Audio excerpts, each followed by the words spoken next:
ಅದು ಮಠ ಮಧ್ಯಾಹ್ನದ ಸಮಯ, ಭಾನುವಾರ ಬೇರೆ. ಆ ಏರಿಯಾದಲ್ಲಿದ್ದ ಕೆಲ ಪುಂಡರು ಕಂಠಪೂರ್ತಿ ಎಣ್ಣೆ ಬಿಟ್ಕೊಂಡು ತಲೆ ತುಂಬ ನಶೆ ಏರಿಸ್ಕೊಂಡು ಸಿಕ್ಕರ ಜೊತೆ ಅವರೆಲ್ಲ ಕಿರಿಕ್ ಮಾಡ್ತಾ ಓಡಾಡ್ತಾ ಇದ್ರು. ಅದೇ ಸಮಯಕ್ಕೆ ಅಲ್ಲಿಗೆ ಬಂದಿದ್ದ ಓರ್ವ ಯುವತಿಯ ಜೊತೆ ಕೂಡ ಅಸಭ್ಯವಾಗಿ ವರ್ತಿಸ್ತಿದ್ರು. ಅದನ್ನು ಕೇಳೋದಕ್ಕೆ ಬಂದವರ ಮೇಲೆಯೂ ಸಹ ಹಲ್ಲೆ ಮಾಡಿದ್ರು. ಹಾಗಾದರೆ ಆ ಪುಡಿ ರೌಡಿಗಳು ಯಾರು, ಯಾವ ಕಾರಣಕ್ಕೆ ಈ ರೀತಿಯಾಗಿ ಮಾಡಿದ್ರು ಅಂತ ಕೇಳ್ತೀರಾ?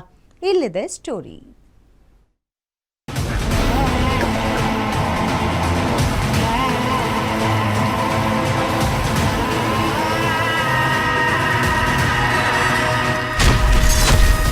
ಹಾಡ ಹಗಲೇ ನಡು ರಸ್ತೆಯಲ್ಲಿ ಯುವತಿಗೆ ಕಿರುಕುಳ, ಮೈಕೈ ಮುಟ್ಟಿ ಎಳೆದಾಡಿ ಪುಂಡರಿಂದ ದುರ್ವರ್ತನೆ.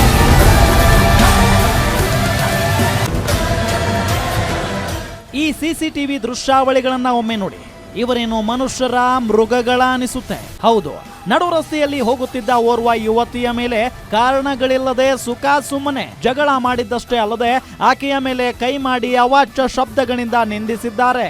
ಆನೇಕಲ್ನ ಬನ್ನೇರುಘಟ್ಟದ ರೇಣುಕಾ ಯಲ್ಲಮ್ಮ ಬಡಾವಣೆಯಲ್ಲಿ ನಿನ್ನೆ ಮಧ್ಯಾಹ್ನದ ವೇಳೆಗೆ ಈ ಒಂದು ಘಟನೆ ನಡೆದಿದ್ದು, ತನ್ನ ಪಾಡಿಗೆ ಅಂಗಡಿಗೆ ಹೋಗುತ್ತಿದ್ದ ಯುವತಿ ಜೊತೆ ಅಸಭ್ಯ ವರ್ತನೆ ತೋರಿದ್ದಾರೆ. ಗಾಂಜಾ ನಶೆಯಲ್ಲಿದ್ದ 5-6 ಮಂದಿಯಿಂದ ಯುವತಿ ಮೇಲೆ ಕೃತ್ಯ ಎಸಗಿದ್ದಾರೆ. ಈ ಒಂದು ವಿಡಿಯೋ ಇದೀಗ ಫುಲ್ ವೈರಲ್ ಆಗಿದ್ದು ಸಾಕಷ್ಟು ಆಕ್ರೋಶಕ್ಕೆ ಕಾರಣವಾಗುತ್ತಿದೆ.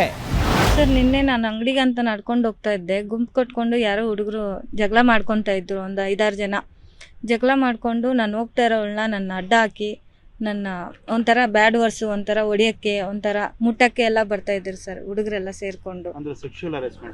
ಹೌದು ಸರ್, ಫುಲ್ಲು ಕುಡಿದ್ಬಿಟ್ಟು ಗಾಂಜಾ ಎಲ್ಲ ಹೊಡೆದಿದ್ದಾರೆ ಸರ್ ಅವರು.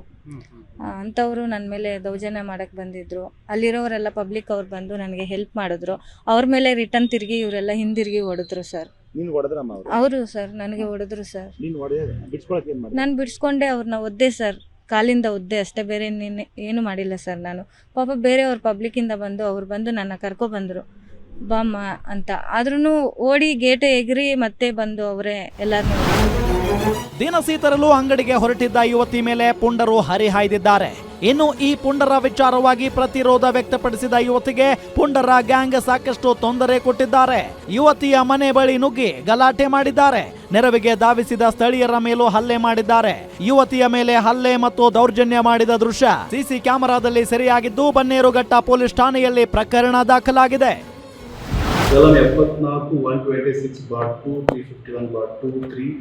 and 352 Red with 3 and 5 of BNS Act ಅಲ್ಲಿ ನಾವು ಕೇಸನ್ನು ಪ್ರಕರಣವನ್ನು ರಿಜಿಸ್ಟರ್ ಮಾಡಿದ್ದೀವಿ.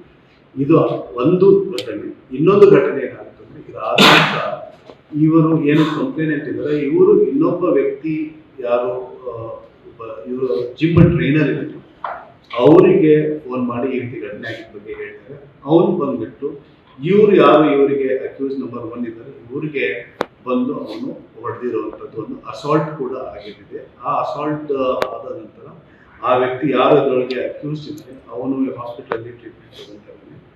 ಅವನು ಕೂಡ ಒಂದು ಕೌಂಟರ್ ಕೇಸ್ ಇದೆ, MLC ಬಂದಿದೆ. ಆ ಕೇಸು ಕೂಡ ನಾವು ರಿಜಿಸ್ಟರ್ ಮಾಡ್ತಾ ಇದ್ದೀವಿ, ತನಿಖೆ ಜಾರಿ. ಇನ್ನು ಈ ವಿಚಾರವಾಗಿ ಓರ್ವನನ್ನ ಇದೀಗ ಪೊಲೀಸರು ಬಂಧಿಸಿದ್ದು, ಇನ್ನುಳಿದ ಆರೋಪಿಗಳಿಗಾಗಿ ಬಲೆ ಬೀಸಿದ್ದಾರೆ. ಇನ್ನು ಈ ರೀತಿಯಾದ ಘಟನೆಯಿಂದಾಗಿ ಏರಿಯಾದಲ್ಲಿ ಓಡಾಡಲು ಭಯ ಪಡುವ ಪರಿಸ್ಥಿತಿ ನಿರ್ಮಾಣವಾಗುತ್ತಿದ್ದು, ಈ ಬಗ್ಗೆ ಸಾಕಷ್ಟು ಚರ್ಚೆಯೂ ಸಹ ಆಗುತ್ತಿದೆ. ಅದೇನೇ ಇದ್ರೂ ಪೊಲೀಸರು ಎಷ್ಟೇ ಭಯ ಪಡಿಸಿದ್ರು, ಎಷ್ಟೇ ಬುದ್ಧಿವಾದ ಹೇಳಿದ್ರು, ಈ ರೀತಿಯ ಘಟನೆಗಳು ಮಾತ್ರ ಕಮ್ಮಿ ಆಗ್ತಾ ಇಲ್ಲ. ಇಂತಹ ಪುಂಡರು ನಿಮ್ಮ ಅಕ್ಕಪಕ್ಕ ಏರಿಯಾದಲ್ಲಿ ಇದ್ದರೂ ಇರಬಹುದು, ಹುಷಾರಾಗಿರಿ. Ajay Kumar, crime bureau, guarantee news.